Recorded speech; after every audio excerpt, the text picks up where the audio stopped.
The Pathways to Knowledge model of information processing identifies 6 stages that students go through when learning to process information. They are appreciation, pre-search, search, interpretation, communication, and evaluation. More information on this can be found in the Technology as Facilitator of Quality Education model. The students in this high school algebra class are studying quadratic functions. The teacher begins the lesson by asking the students to review the forms they have already studied.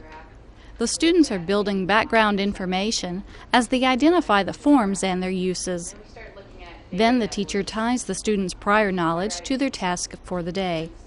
The students are in the pre-search stage of information processing. Who can raise their hand right now and tell me what the general form of a quadratic equation looks like? What's the general form look like? Come on, I think you know. Ashley? Y equals ax squared minus bx plus cx. Sure. Yeah, no. Plus c. Anybody want to change anything about that? It's plus bx. Plus bx? That's correct. Okay, that's the general form. Now, when I throw numbers in here for a, b, and c, it affects the graph. What important characteristics can you tell about the graph of a parabola when you change any one of those values? Or why would we study something in that form? This was one form that we studied. We studied another form.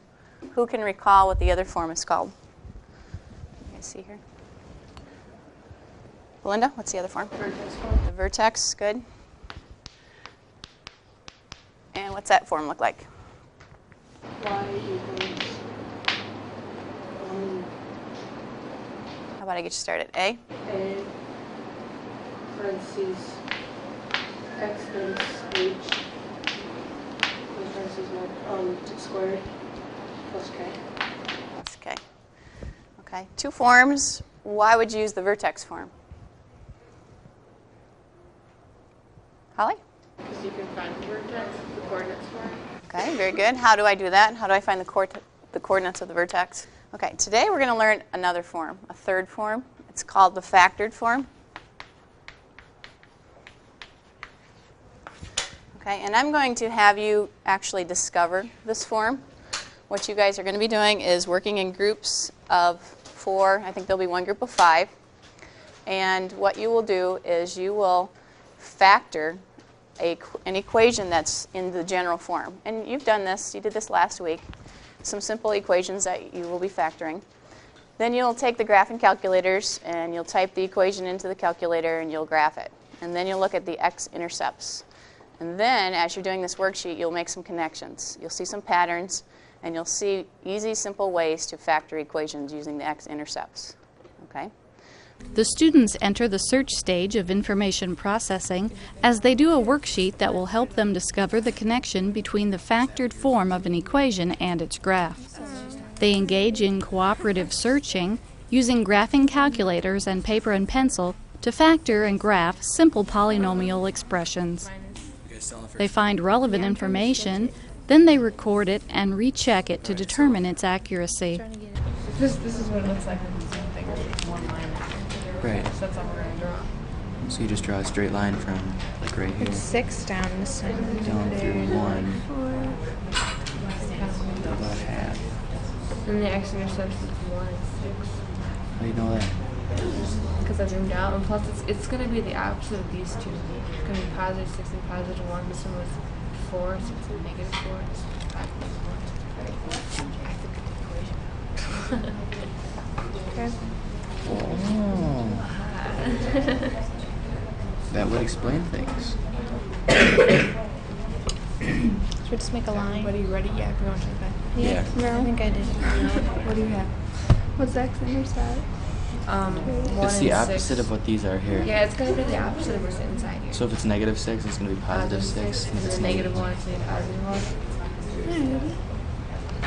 1. Wait, that one was -4, and you said that was And then -4. it's, No, that's no, positive it's 4. positive 4 and this is negative 4. Okay. Did you discover anything up through problem number 1 through 5? Yeah, it's the opposite. Say it again, Andrew. intercepts are you put them, it goes in and this is the opposites. Okay. So I haven't asked anybody to do this yet, but you see you have the factored form listed on the board. What do you think that equation would look like? Y equals what? Y equals the opposite of this number, the opposite of that number. Yeah. Think you could come up with a form then? Okay, we started off class looking at the general form and then the vertex form, and you were supposed to come up with the factored form. Which group would like to share that with us right now? Taylor, go ahead. A in parentheses x minus r1. What does R1 mean? The root, the first root. The first root? And then in parentheses x minus r2. Can you explain why it's minus? Because it's the opposite of the roots. It's the opposite of the roots. As I walked around, all of you were telling me that that's what you noticed. That was the pattern that you discovered, that all the x-intercepts, those values were opposite of the values you put in when you factored it. Okay, and that was important to discover. The teacher asks the students to apply their new knowledge to a real-world problem. The students are in the search stage of information processing while they work on the problem. They plan a search strategy, setting up a table to find the length and width of each possible garden. They use the table to find the area for each garden, then they determine the dimensions that would yield the maximum area. We are going to apply what we just learned. We are going to answer this problem, and it says, suppose you have 24 meters of fencing material, and you want to use it to enclose a rectangular space for your garden. Naturally, you want to have the largest possible area for your plants. What dimensions should you use for the garden? Okay, so you are seeing some patterns here. As the width increases by 1, the length decreases by 1. Go ahead and draw the next 5 gardens for me then. You can fill in your table for the next 5. So let's fill in the area column. It would be 0, width times length. 11. 20. Okay, stop. Stop, stop, stop. Let's look at something. Increasing, increasing, increasing. Will it continue to increase? At a certain point, all right, 8 and 4 is 32. Then we have 35. And then we have 36. Oh, and then we have 35 again. Then we have 32. Okay. Do you see this right here? Is what we call our maximum area.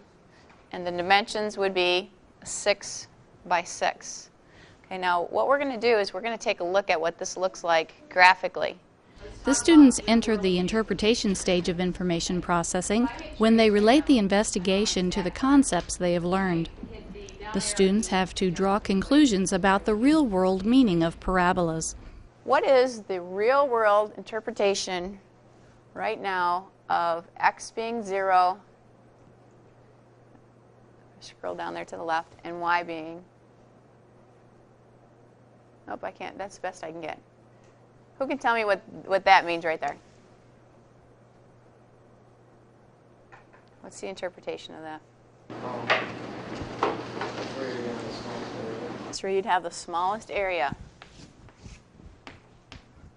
Okay, right there. So what does this tell me about the problem I asked you? It says that if I have 24 meters of fencing, I should build my fence to be a 6 by 6 because that adds up to 24, and it would give me the largest area. It would give me the maximum point of 36. Okay? Then the students have to find the equation for the parabola that would yield the maximum area for a different amount of fencing. This helps the students determine patterns in mathematics. Okay, so now if I asked you to tell me the equation, if I have 420 feet of fencing, tell me, raise your hand, what the equation would be of the parabola that I would get if I graphed and I had 420, let's stick with meters, I said feet, 420 meters of fencing. Should be, raise your hand and tell me what I should type in. Kristen? X minus 210 parentheses x. Times x. Okay. Everybody understands that that comes from the roots. One root would be at 210, half the distance, and the other root would be at the origin. The teacher extends the student's understanding of factoring through an experiment. The students use motion detectors called calculator-based rangers to find out how high they can jump. The students jump in front of a motion sensor while it measures the distance to the wall behind the jumper. The data collected is linear, but the students use a parabola to model the time the jumper leaves the ground to the time the feet return to the ground. The students demonstrate the interpretation stage of information processing when they analyze and interpret their data. Who has calculated some jump heights already? Okay, will someone in this group come over and explain to this group here how you're getting those values? Do you have to solve it then? Technically, Okay, what do you want? They don't know what to do with those numbers. I know. I kind of do, but do we have to solve it then? Like, Okay. to make it equal to 0? You put -192 in your y equals. And then, Okay. -192. Right. And parentheses x, because you don't have a t variable in there. oh, so I just Minus your first time, which is time left. 10 Then you put the 2 parentheses in, and x minus the second time, which is your landing time. Then you get your parabola.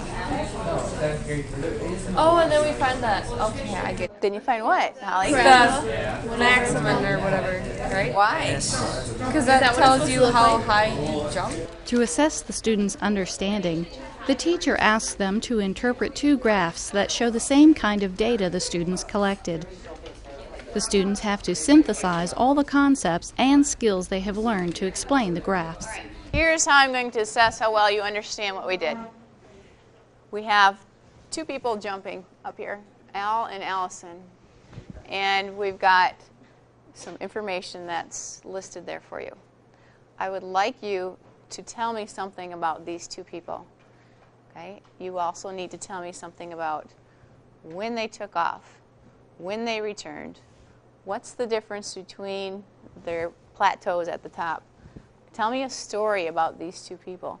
Tell me what these 2 numbers being different mean. She lived at a different surface. She didn't land in the same spot. She landed closer to the CBR or further away? She landed closer. You can tell that by the graph too. Okay? Now, what was her jump height? 345 centimeters. 345. We're still doing inches. 345 inches. Okay, now, I put that up there for a reason. What must have Allison had to do in real life? She stepped away. Just stepped like this way. She jumped. She could have jumped out away from it and then jumped in. That would be good. One thing she could have done. What else could have she done? Held, like jumped onto something. She could have grabbed up onto the lights up there, hung up there, and then landed.